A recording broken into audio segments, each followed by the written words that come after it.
কড়াই গোস্ত খাইতা অনেকদিন দেখে আমার ছেলে আমার জান খাইয়ে ফেলাইতে না। আর আমি এটা রান্না করে রান্নাম না। এটা যে একটা পাকিস্তানি রেসিপি এখন আমরা সবই জানি, কারণ এটা অনলাইনের বদলতে আমরা জানি। আগে রেস্টুরেন্টে খাইলে এটা আমরা বুঝছি না এটার জন্মদাতা যে পাকিস্তান। তো এটা লাগে কোনো পরিচিত পাকিস্তানি তাহাও লাগতো না, বন্ধুও তাহা লাগতো না, শাশিও তাহা লাগতো না, অথবা বাবিও লাগতো না। ইউটিউব কেতার লাগি গাছ সাটাবার লাগিনি, সকলেই দীক্ষা রাঁধতে পারে। তো আমার ছেলে করে যতটুকু টমেটো দিবা ততটুকু মাংস দিবা, অর্থাৎ মাংস যতক্ষণ টমেটো তখন। আমি শোনার পর হইলাম না রে বাবা, আমার দাঁতে তো মানে শিরশি শুরু হয়েছে, বেশি অতিরিক্ত টকটক বাবা আমি সহ্য করতে পারি না। বলে ঠিক আছে তুমি তোমার মতো করো। তো আমি আমার মতো কিছুটা টাচ রাখিয়া করলাম, আপনারা দেখতে পারবা। আমি যে মশলাটা বাজিয়ে নিছি ওই মশলাটা কি 1 চামচ ইউজ করবো, আমি কোনো গরম মশলা আর ইউজ করতাম না।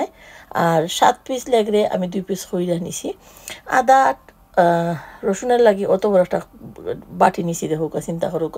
আচ্ছা যাই হোক, এটা দেখে কোনো লাভ নাই। তেল একটু বেশি পরিমাণে লাগে, তেল দিম। পানি অবশ্যই মাংসর জড়াইয়া নিবা, লবণ আমি এখন দিতাম না, না দিয়া ডাকিয়া এটা তাকে আমি প্রথমে পানি বা করার চেষ্টা করবো।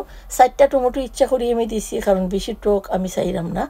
আর এটা এমন এক রেসিপি বেশি পরিমাণে করে না, যে আপনারা দেখবা পাকিস্তানি এটা যারা রাঁধে খুব বেশি পরিমাণে করে না, কারণ বেশি পরিমাণে রাঁধলে বেশি পানি বাড়াইয়া জিনিসটা তরকারিটা মাংসটা মেল্ট হয়ে যায়।